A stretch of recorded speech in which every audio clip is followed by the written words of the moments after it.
Live from New Delhi, you're watching DD India, India's voice to the world. I'm Preeti Kaur, coming up in the next 1 hour. Sanctions imposed on Mali by the United Nations. The sanctions are set to expire today.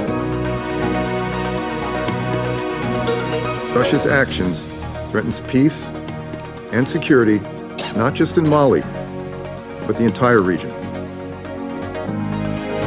Gabon junta has named a transitional president amid condemnation from the United Nations.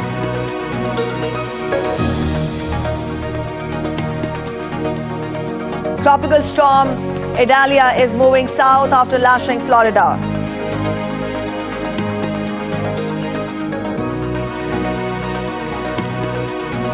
Final preparations are underway ahead of the G20 Summit here in New Delhi. We want to showcase the modern face of India. And a major upset at the U.S. Open with Tsitsipas crashing out.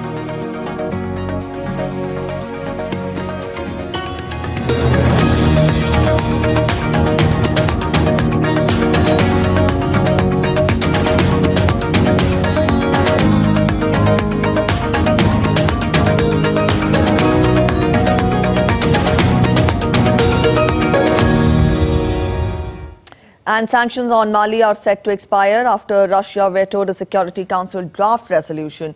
It comes amid reports from the UN that Mali's troops and its foreign security partners are using violence against women and other grave human rights abuses to spread terror.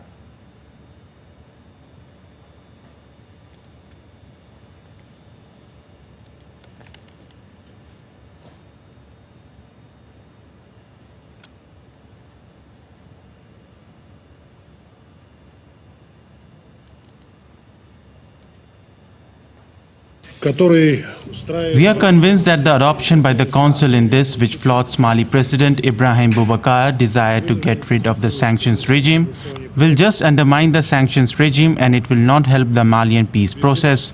It would just further antagonize the parties. The US and the UK say that they are deeply regretting Russia's decision, adding that the move threatens peace and security in the entire region. The United Kingdom deeply regrets Russia's reckless use of the veto. This will reduce the Council's oversight and engagement on Mali's peace process at a critical juncture. The Council's failure to agree on the urgent and necessary renewal of Mali's sanctions regime due to Russia's actions threatens peace and security, not just in Mali, but the entire region. The Central African nation of Gabon has named a transitional leader in the wake of Wednesday's coup, with General Brice Oligui Nguema, who formerly served as the head of Presidential Guard, now claiming power. President Ali Bongo has been put under house arrest, sending this message from his residence.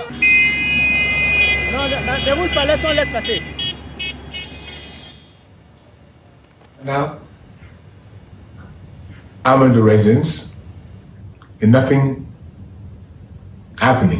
is happening. I don't know what's going on. So I'm calling you to make noise, really. I'm thanking you. Thank you. International bodies are condemning the coup, with the United Nations calling for a peaceful resolution.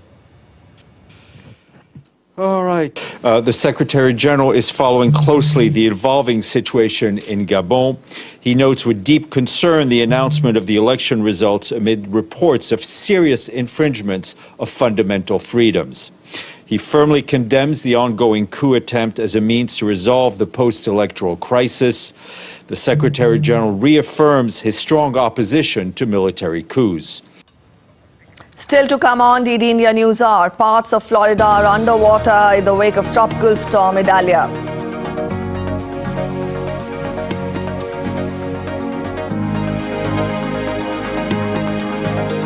'80th Venice Film Festival begins with much pomp and show. 23 movies in contention for the Golden Lion.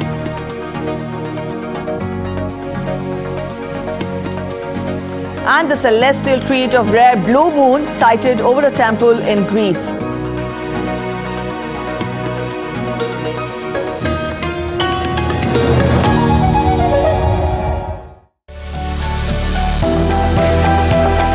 turning crisis into opportunity, transforming ideas into action, stories of real change, tales of sustainable solution. This series is going to tell stories of such change makers. Watch Change Makers on DD India.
Welcome to Siliguri and Darjeeling.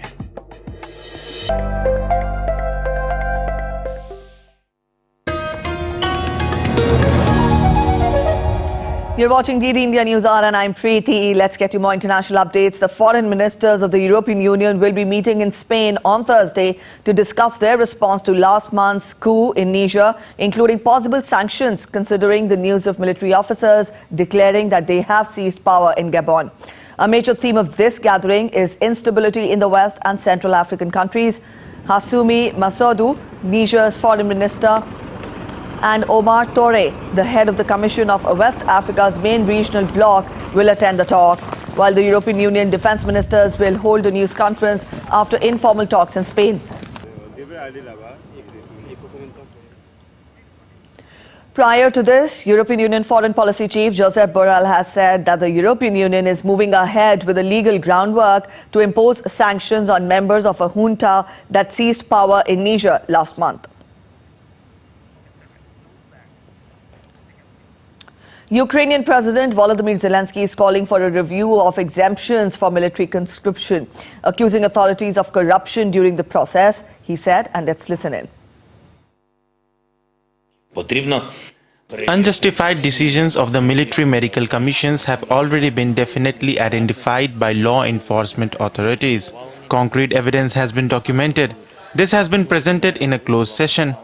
Different regions of the country, different territorial military commissariat, different officials.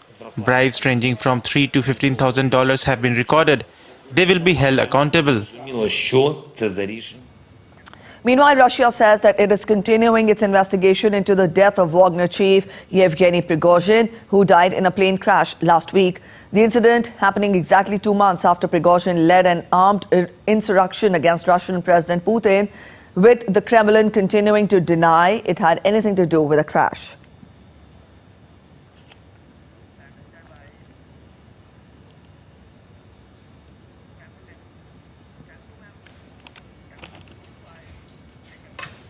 It comes as drone attacks are continuing in both Russia and Ukraine as the war drags on. Dasha Chernyshova has more from Moscow on this. Russia's Ministry of Foreign Affairs says that a wave of Ukrainian drone attacks against the Russian regions on Wednesday will not go unpunished. The ministry's spokeswoman Maria Zakharova said they prove the terrorist nature of what Moscow describes as Kiev regime. She also added that the drones could not have covered such distances without information from the Western countries. Russian president, according to the Kremlin, is constantly receiving the information about the special military operation in Ukraine, as well as about those those attempted attacks against the Russian territory. And the Russian military experts, the Kremlin says, are now studying the trajectory of those drones to see where they were launched from. That's after Ukrainian drones hit an airfield in Russia's northwestern region of Pskov that borders European countries. Russian Ministry of Defense says Moscow carried out a massive strike against Ukrainian military infrastructure with high-precision weapons. They hit Ukraine's command and intelligence centers. All designated targets, according to the ministry, have been destroyed. And the ministry adds that in the Black Sea, east of the Snake Island, Russian fighter jets have destroyed 2 Ukrainian speedboats with the crews on board. Dasha Chernashova in Moscow, reporting for DD India. Let's get to weather updates now. Residents in the U.S. states of Florida and Georgia are assessing the damage left by Hurricane Idalia. Authorities are investigating one unconfirmed storm-related traffic death. The storm strengthened to a Category 3 hurricane before making a landfall. DD India's U.S. correspondent Nick Harper reports more on this. The full force of Hurricane Idalia lashes the Gulf Coast of Florida, turning streets into rivers, swamping cities, cutting off communities. Idalia smashed into the Big Bend region of the state, bringing wind speeds of more than 200 kilometers an hour, and more troublingly, storm surges 5 meters high. That level of storm surge is life-threatening. Do not go outside in the midst of this storm. If it's calm where you are, it may be because you are in the eye of the storm, and those conditions will change very, very quickly. So wherever you are, hunker down and don't take anything for granted here. This is a very, very powerful storm. The hurricane knocked out power for around 500,000 people as howling winds hurled seawater inland.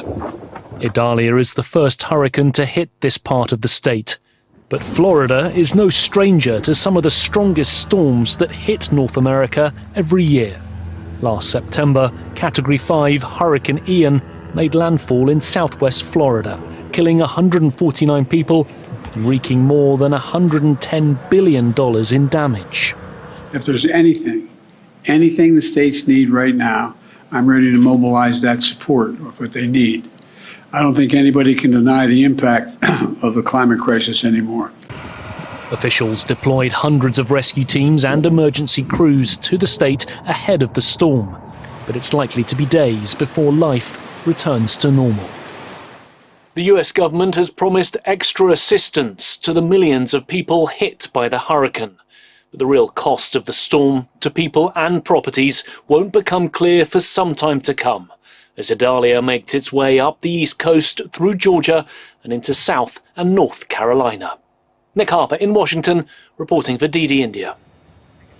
A view of Hurricane Idalia from the International Space Station streamlines the perspective on the scale of its impact on Florida and Georgia. The International Space Station passed over Idalia as the storm plowed into Florida's Big Bend region as an extremely dangerous Category 3 hurricane. Thick, white, swirling bulk of clouds could be seen in the video released by the International Space Station. The hurricane has so far forced millions of residents to evacuate or hunker down in anticipation of a life-threatening surge of tidal waters. Drawing strength from the Gulf of Mexico's warm waters, Idalia unleashed destructive winds and torrential downpour. And from US, we now get to updates from North Korea. North Korea fired 2 ballistic missiles into the sea on Wednesday to simulate nuclear strikes on targets across South Korea. State media said the tests had been conducted in reaction to US deployment of B-1B bombers for Allied air drills. The launch comes a day before South Korea and the US wrap up 11 days of combined military drills, which Pyongyang has denounced. North Korea's ballistic missiles are banned by United Nations Security Council resolutions that have imposed strict sanctions on the nuclear-armed country. Meanwhile, White House Press Secretary Karine Jean-Pierre said on Wednesday that the U.S. condemns North Korea's latest ballistic missile launch as it violates multiple United Nations Security Council resolutions. As it relates to the missile, we condemn. We've been very clear about this, condemn the DPRK's latest ballistic missile launch. This launch is in violation of multiple United Nations Security Council resolutions and possesses a threat to the DPRK's neighbors and international community. We remain committed to a diplomatic approach to the DPRK and call on DPRK to engage in dialogue, as we have for some time now. Our commitment to the defense of the Republic of Korea, Japan, remains ironclad. Chinese Foreign Minister Wang Yi held talks with his British counterpart James Cleverly in Beijing. Cleverly is the first senior British minister in 5 years to have visited China. The duo discussed issues surrounding Taiwan, Korea and the Russia-Ukraine conflict. The British side said it also raised its concerns over China's human rights record.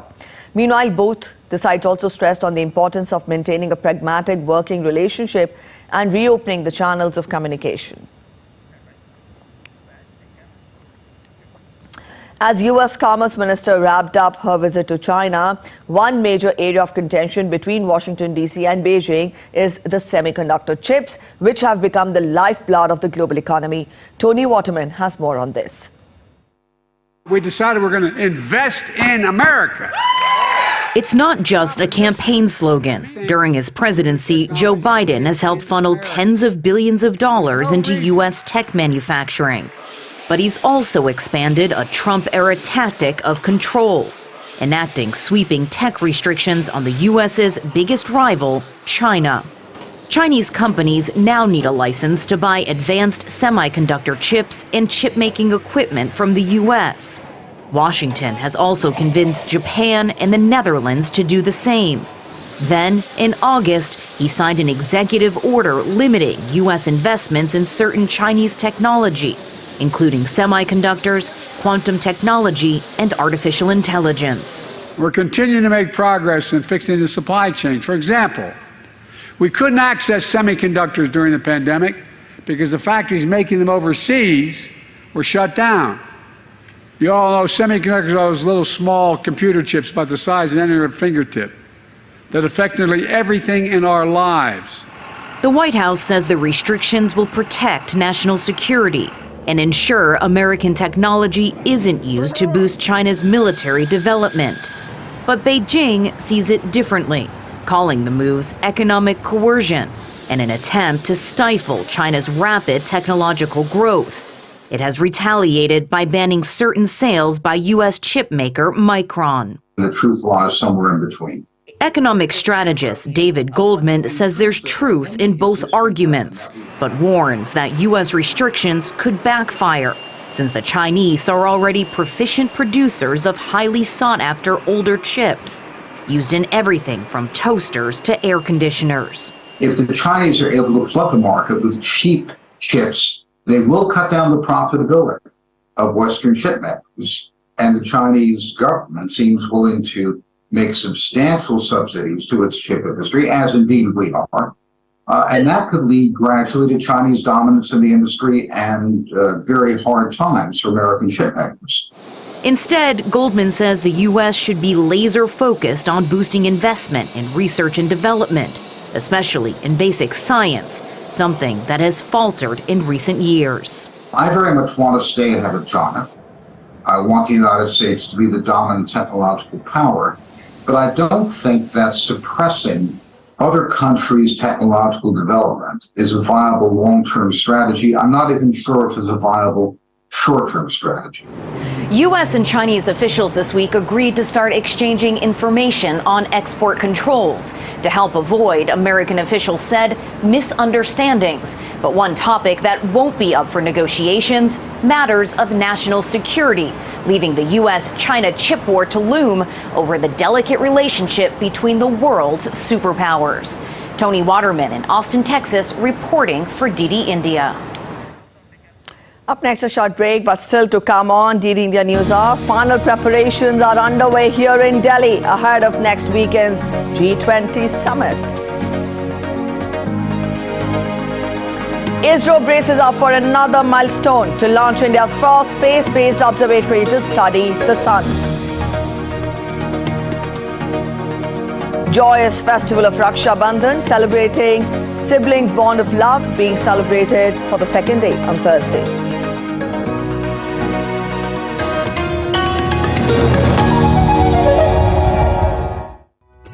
Swagata. Welcome to the land of breathtaking, natural splendor, magnificent architecture and rich cultural heritage. From the temples of Hampi to the Mysore Palace, from the ruins of the Vijayanagar Empire to Jog Falls and Bandipur Tiger Reserve, Karnataka's diverse and vibrant landscape has much to offer to everyone. With the largest coffee growing area and production of the highest quality of sandalwood, Karnataka is a leading agricultural state of India. Dubbed the Silicon Valley of India, Bangalore, the capital of Karnataka, is India's leading information technology exporter. The state is a global startup hub and a manufacturing center for some of the largest public sector industries in India, including Hindustan Aeronautics Limited, National Aerospace Laboratories, Bharat Heavy Electricals Limited, Bharat Earth Movers Limited. Karnataka is home to India's premier science and technology research centers, such as Indian Space Research Organization, and leads the nation in biotechnology. From its glorious past to a global future, Karnataka presents a perfect blend of India's diverse cultural history and modern outlook.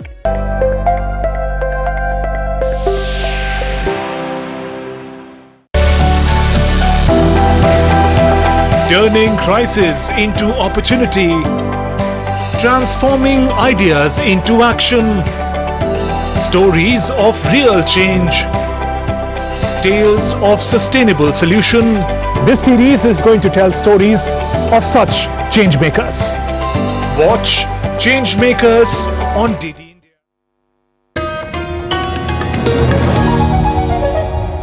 You're watching DD India News Hour and I'm Preeti. Let's continue getting you international updates. With 23 movies contending for the Golden Lion, the 80th Venice Film Festival kicked off on Wednesday at the Venice Lido. About 19 fiction films and documentaries, 2 television series and a short film are playing at the competition.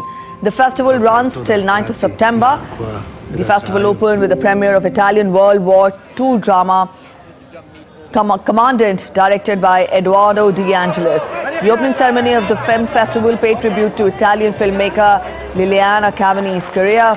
90-year-old Cavani was honored with the festival's Golden Lion Lifetime Achievement Award, with the filmmaker urging the event to pay more attention to women's contribution to cinema. And now let's take a look at other stories making it to the headlines around the world. Israeli police say that a minor suspected of carrying out a stabbing attack has been shot and killed in Jerusalem. The incident follows months of intense Israeli military raids on West Bank areas where Palestinian gunmen have been increasingly assertive in a challenge to the internationally backed Palestinian Authority. There have been protests in Brazil against a bill that threatens ancestral territories. Hundreds of indigenous people marched outside the country's Supreme Court to see the restart of the discussion on the demarcation of the indigenous lands. The proposed law would impose a cut-off date for ancestral land claims in 1988, the year when Brazil's current constitution was enacted. Any indigenous community that did not occupy their lands by that date would now not be allowed to make a claim. Also, indigenous activists reject the bill, arguing that many native Brazilian people were historically expelled from their ancestral territories, especially during the military dictatorship. Australian schools are helping to preserve some of the country's endangered indigenous languages. Australia has some of the highest rates of language loss in the world, but efforts are underway in and around the community of Coffs Harbour, a coastal town around 500 kilometers north of Sydney, to maintain traditional knowledge and also language links to pass down to the future generations. A blue supermoon was spotted in different parts of the world, including India, Tokyo, Vietnam, Greece and Jerusalem on Wednesday. The moon is considered a supermoon when it reaches the closest point to the Earth. The color of the moon is not exactly blue, it rather signifies 2 full moons in a single month. The next blue supermoon will not be seen until the 2030s. A short break ahead, stay with us.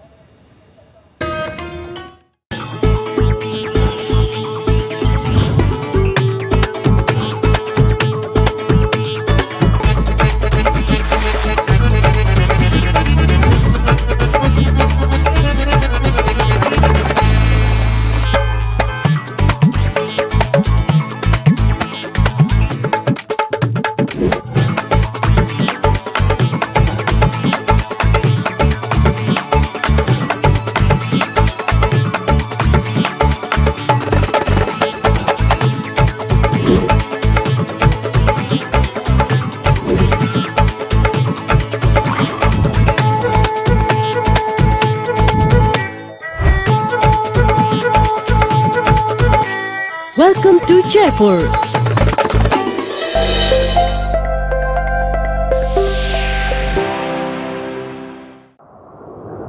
I am Gujarat. I embody our nation's history. I represent the heroes of our country.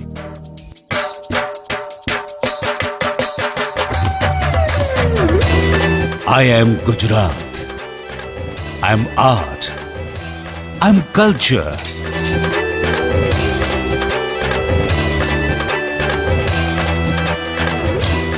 I am the present. I am the future. I am Gujarat. I walk with changing times. I build with the creators of tomorrow. I am the growth emblem of the nation. I'm home to India's glory.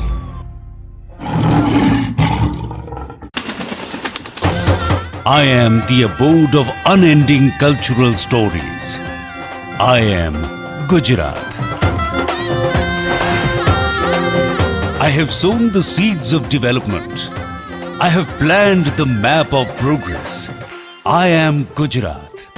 I am the farmer. I am the industrialist. I am Gujarat.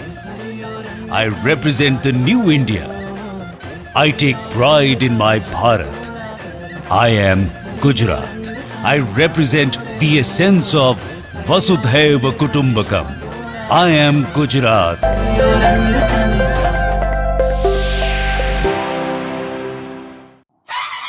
स्वागत आहे to magnetic Maharashtra.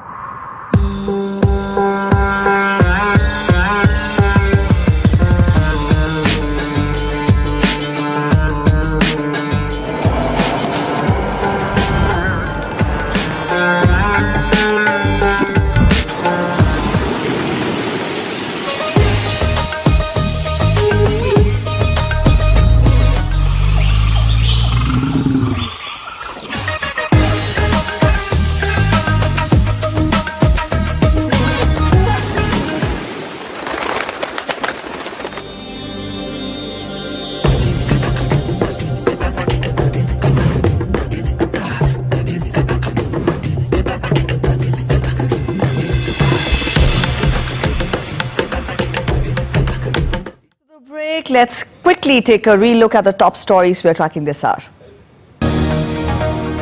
UN sanctions in Mali come to an end on Thursday after Russia vetoed renewing of resolution. 13 Security Council members who voted in favor condemned Moscow's move. Gabon junta has named a transitional president amid condemnation from the United Nations. In the United States, tropical storm Idalia is now moving south after first hitting Florida.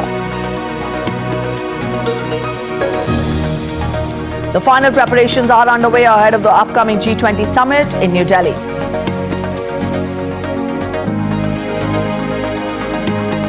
And a major upset at the U.S. Open with Tsitsipas crashing out.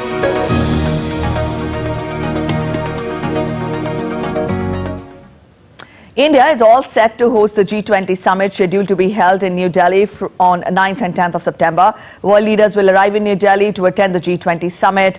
Also, as India's capital gears up for the mega event, the security is beefed up and public holidays are announced in the national capital from September 8th to 10th. Muktesh Pardeshi, the Special Secretary and the Head of Operations and Logistics of India's G20 Secretariat, said that a variety of different dishes are being prepared to showcase the regional cuisine of the country and street foods of India, as well as giving exposure to millets.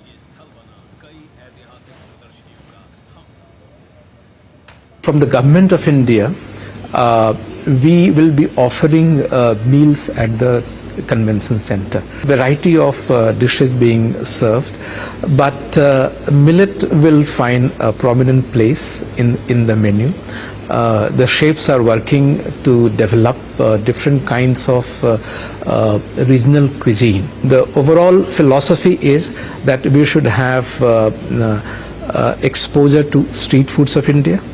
We should have exposure to millets, and we should, the delegates should also experience different regional cuisines of India. And speaking about the preparations for the upcoming G20 Summit, Muktesh Pardeshi, Special Secretary and the Head of Operations and Logistics of India's G20 Secretariat, said that India will highlight its democratic tradition, street food, artistic splendor for the G20 delegates. We have twin agenda. We showcase Indian culture, crafts and cuisine. We are going to showcase progress in the field of digital sector. We want to showcase modern face of India. Also, the Principal Secretary to Indian Prime Minister Dr. P.K. Mishra chaired the 9th meeting of the G20 Coordination Committee on Wednesday. The Principal Secretary took stock of the arrangements for the G20 New Delhi Leaders Summit, including logistical, protocol, security and media-related arrangements. It was also noted that work on the ground and on site at Bharat Mandapam was proceeding satisfactorily. Also, for the first time, a mobile app has been made for G20 called G20 India, which is now available for download both on Android and iOS. G20 delegates and members of the media will also witness Digital India firsthand through the Innovation Hub and also Digital India Experiential Hub, which are being set up at Bharat Mandapam.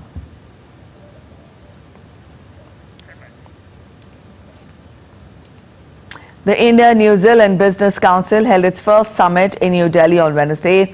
Since its inception in 2014, business leaders from both the countries have been working under the forum to enhance trade ties. The objective of the council is to explore collaboration in different sectors and to showcase technology and innovation in these industries.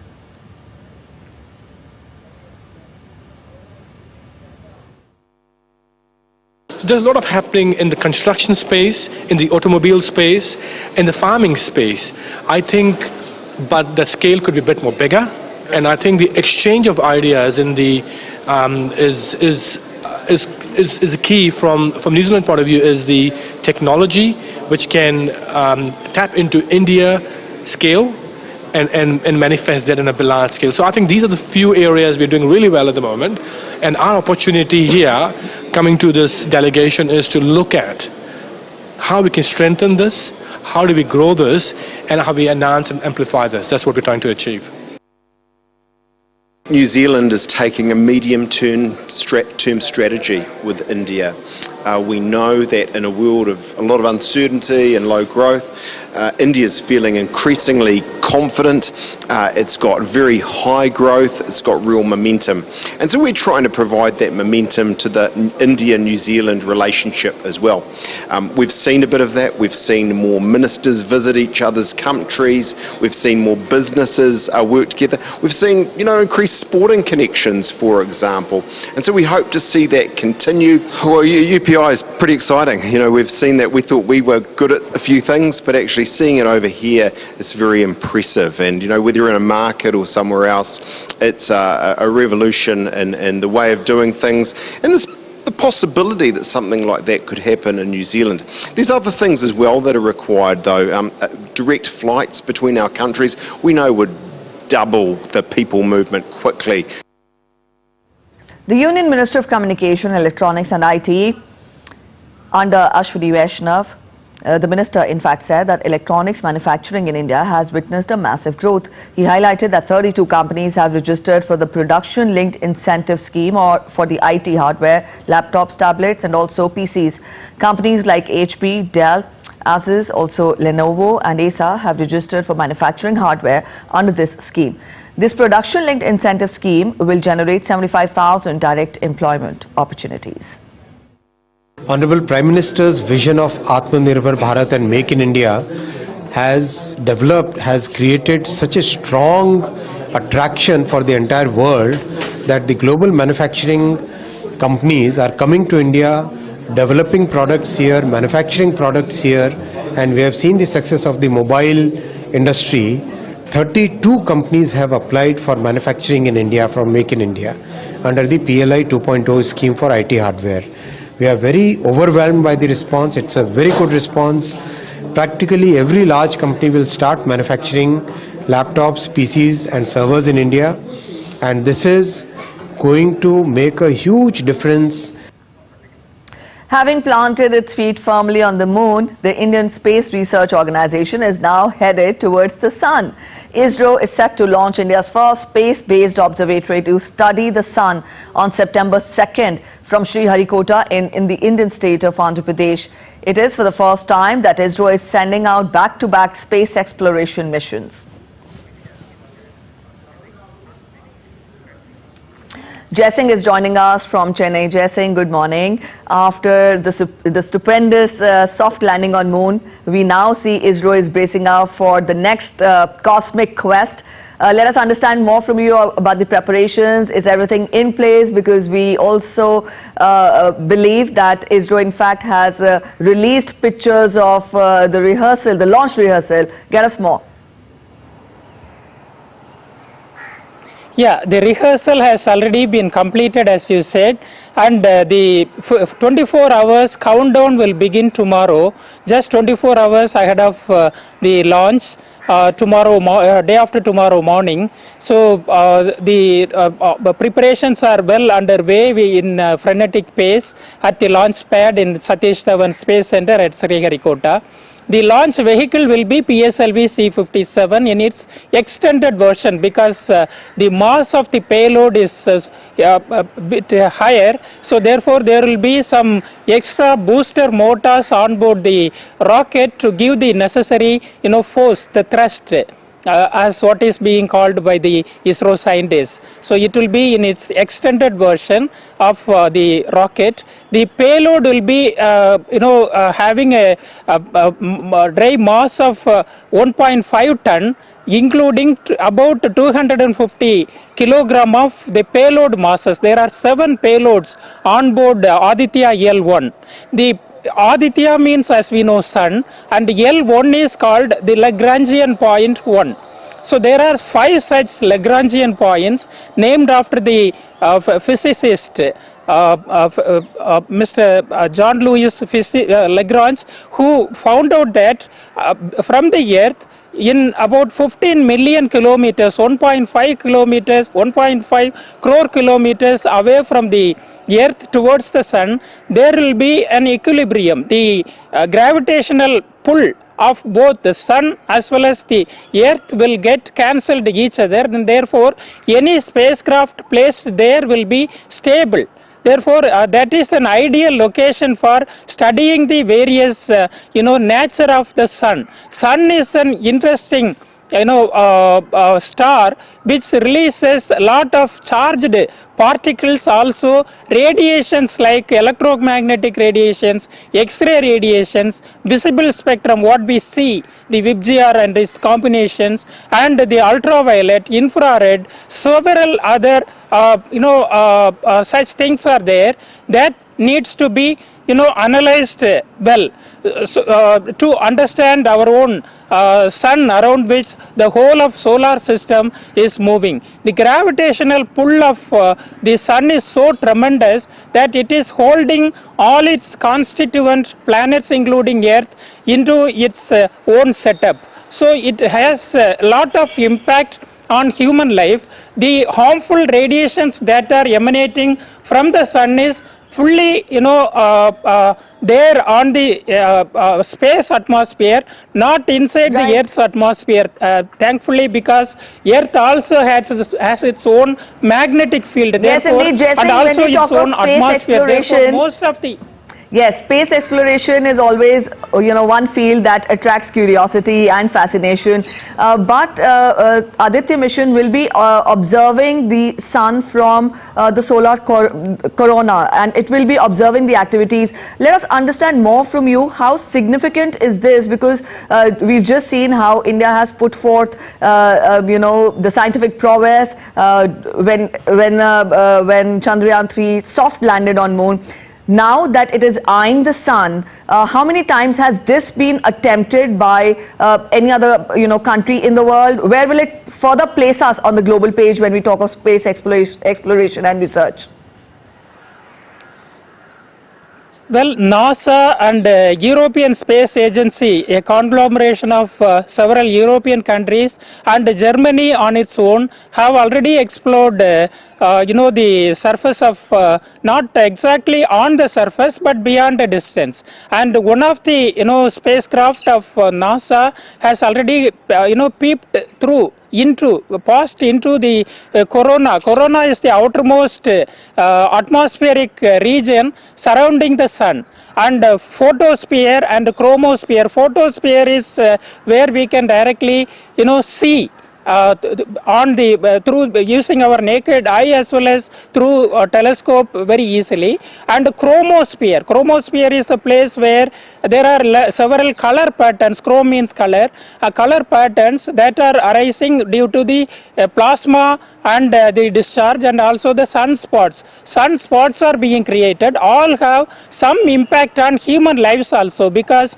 the satellites and telecommunication infrastructure depend upon satellites. Satellites may have some impact due to any solar flare, any phenomenal ejection of sun, the matters, the particles from the corona. Corona is the outermost point from where several solar storms and flares are also happening. All these will be attempted to be studied by Aditya L1 mission. It has 7 payloads, including 4 that will be continuously looking at the sun, and 3 more that will be capturing the particles on its way from the sun, that will be coming to the Lagrangian point. Yeah. Yes, so all preparations in place, and we see Aditya mission will be launched on September 2nd. Thank you so much, Jay Singh, for joining us with those details and that analysis. And now we take a look at other stories making it to the headlines. Beyond borders, across the moonscapes, India's majesty knows no bounds. Once more, co-traveler Pragyan rover of the Chandrayaan 3 mission captured Vikram lander in a snap. Indian Space Research Organization says the iconic snap was taken on Wednesday around 11 a.m. IST from about 15 meters. The data from the nav cams is being processed by Space Applications Center, Ahmedabad. In India's northeastern state of Manipur, a political delegation of National Congress Party met Manipur governor, apprising her of the ground report of the vulnerable areas in the state. The governor was requested to help the students in the relief camp who were unable to pay school fee, while continuous efforts are in place to reach out to both the Meitei and Kuki communities for bringing about an amicable solution. The number of passengers travelling on the Delhi Metro in a day has reached an all-time high. The Delhi Metro Rail Corporation recorded its highest ever count of daily passenger journeys on Monday. With 6.8 million passengers riding the metro, the numbers surpassed the pre-COVID figures.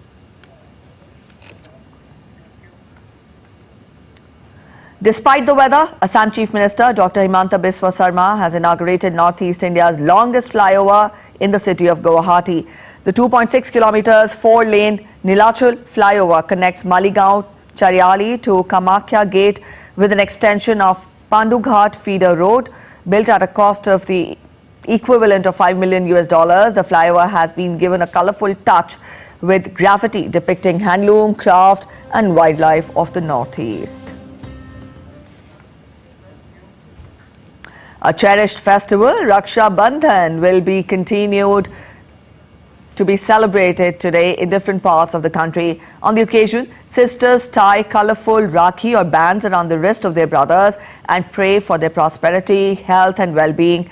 In return, the brothers pledge to protect and support their sisters and present them with gifts. Raksha Bandhan is an auspicious Hindu festival celebrated to cherish the unbreakable bond between the siblings. The auspicious festival of Raksha Bandhan falls on 2 consecutive days this year. And still to come on DD India News Hour, Burger King faces lawsuit over misleading Whopper size.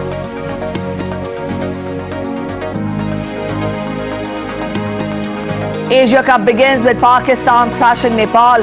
Arch rivals India and Pakistan's high voltage clash on Saturday. Russia's first giant panda cub born at Moscow Zoo.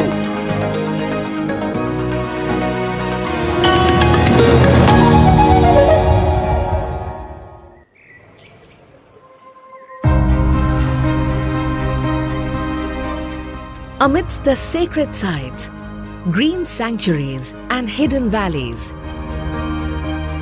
discover a new you in Uttarakhand.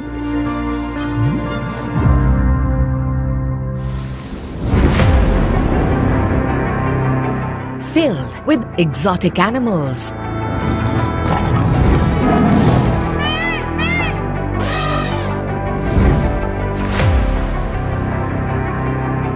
sweeping landscapes,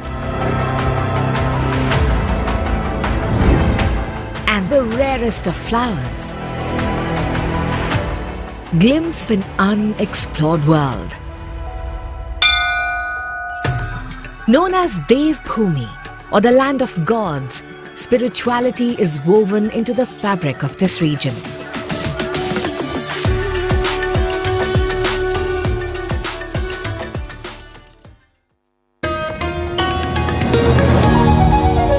Welcome back after the break. Let's get you updates from the world of business now. Talking of US stocks first, it was another day of gains for Wall Street on Wednesday, despite the data that suggested weaker economic growth and a slower labor market. The S&P 500 index reached its highest in nearly 3 weeks. The S&P 500 climbed 0.39% to end the session at 4,515 points. The Nasdaq gained 0.54%, while Dow Jones Industrial Average rose 0.11%.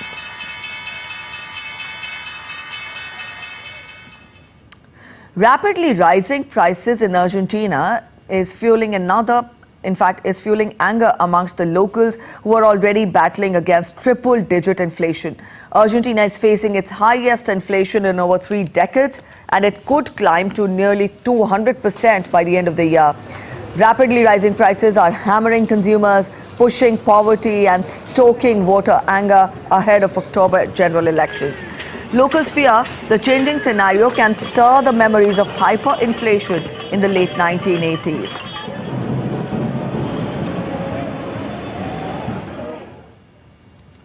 And have you ever tried the Burger King's Whopper Burger? Well, if you think it was a bit too small, then probably you will be happy to know that a U.S. district court in Miami says that Burger King must defend against a claim that its depiction of Whoppers on in-store menu boards mislead reasonable customers, amounting to a breach of contract. Customers accuse Burger King of portraying burgers with ingredients making it appear 35% larger and containing more than double the meat than the chain serves. Burger King, a unit of Restaurant Brands International, countered that it wasn't required to deliver burgers that look exactly like the picture, but the judge said that it was up to jurors to tell us what reasonable people think. And you're watching DD India News Hour. Time now for some sports updates. We get to tennis first. On to US Open, Greek 7th seed Stefanos Tsitsipas crashed out of the US Open after suffering a shocking upset by world number 128 Swiss Dominic Striker. Striker secured the biggest win of his career with a thrilling 5-set victory. It was another early US Open exit for Tsitsipas after he fell in the first round last year. Tsitsipas had a chance to serve for the match while leading 5-3 in the fourth set, but striker stepped up with a break en route to forcing a decider, which he won. Playing in his first US Open main draw, world number 128 striker used his massive serve, booming forehand and also solid net play during the grueling 4-hour encounter in which he broke the Australian Open finalist 6 times for his first win over a top 10 player. And still with tennis, Novak Djokovic cruised past Spain's Bernabé Zapata 6-4, 6-1, 6-1 in the second round of the US Open on Wednesday as he continues his hunt for a 24th Grand Slam title. More accustomed to the bright lights of New York night session, the Serbian star instead absorbed the muggy midday August heat, firing off 35 winners to set up a meeting with compatriot Laslo Djere in the third round. The Serb is already assured of retaking the world #1 spot when the rankings are updated after the tournament, after in fact winning the opening match. In the women's draw, world #1 Iga Swiatek moved into the third round, but not without a fight, taming the feisty Dera Seville, who had warned that she had the game to make the defending champion uncomfortable. After a 6-0, 6-1 rout of Sweden's Rebecca Peterson in her opening match, Swiatek did not look at ease as she was made to work for a 6-3, 6-4 win over the 322nd ranked Australian spark plug. So for Swiatek, the win was another step towards defending her US Open crown and keeping the #1 world ranking. From tennis onto cricket now. In Asia Cup, Pakistan thrashed Nepal by 238 runs in the opening match on Wednesday to pick up 2 points in Group A encounter. Babar Azam led from the front as he smashed 151 runs and his 19th ODI ton. Iftikhar Ahmed also hit a quick-fire century to help Pakistan post 342 runs. Shadab Khan then followed with a 4-wicket haul to bowl out Nepal for 104 runs in 23.4 overs. Pakistan will play next arch rivals India in a high-voltage clash on Saturday.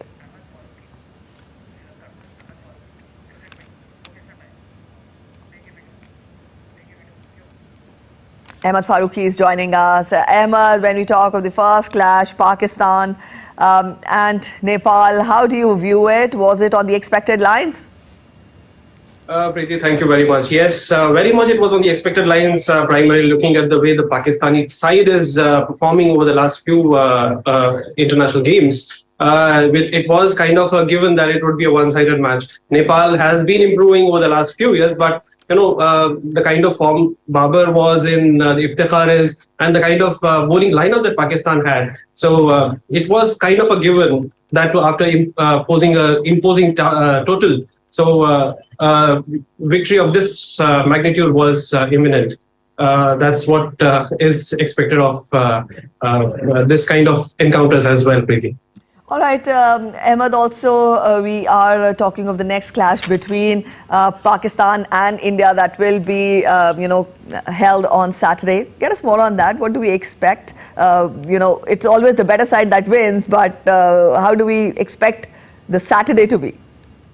Well, firstly, we are a lot dependent on the rain gods here, primarily because, the months of August, September and October, they are the monsoon season in Sri Lanka, especially the month of September. And in fact, if you see, if we go down the memory lane to 2002, 21 years back from now, India and Sri Lanka fought for the championship in the Asia Cup, and they contested 2 finals, and both of them washed off.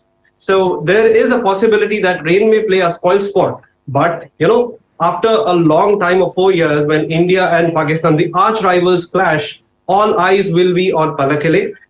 In fact, I should also say this, that Kandy, all the hotels have been overbooked.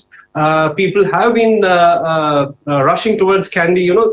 When these 2 arch rivals meet, then we expect fireworks. So people are hoping for that. And we hope that, of course, the better side wins. And we hope to see that India and Pakistan clashes remain for the next game as well. That is on 10th. We hope that these 2 sides will remain the top 2, and we'll see that. And we also hope that India and Pakistan go on to the final. So there's a possibility we can see 3 matches in this championship. All right, we'll keep our fingers crossed. Let's hope the rain gods do not play a spoil sport. Thank you so much, Ahmed, for joining in with those analysis and details. And still with cricket, Australia hammered South Africa by 111 runs in the first T20 International in Durban on Wednesday. Australian captain Mitchell Marsh led from the front as he smashed quick-fire 49 ball 92 to help post 226 runs for 6 wickets after being sent into bat. Debutant leg spinner Tanveer Sangha bagged a 4-wicket haul after receiving a late call-up when Adam Zampa fell ill. Opening batsman Reza Hendricks hit 56 for South Africa, but the hosts were bowled out for 115.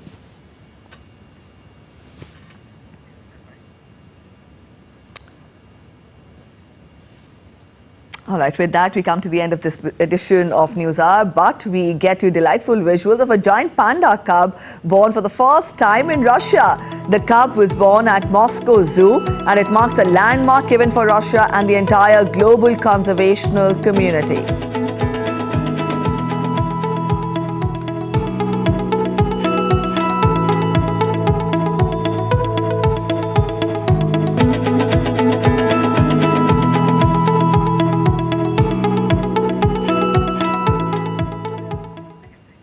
All right, that's it in this edition of DD India News Hour, but let us know your thoughts on the news of the day. Also, you can connect with us on Facebook, X, which is formerly known as Twitter, and also Instagram. We'll be back with more news as it breaks here on DD India. I'm Preeti signing off, and from all of us here in Delhi, thanks for watching DD India News Hour.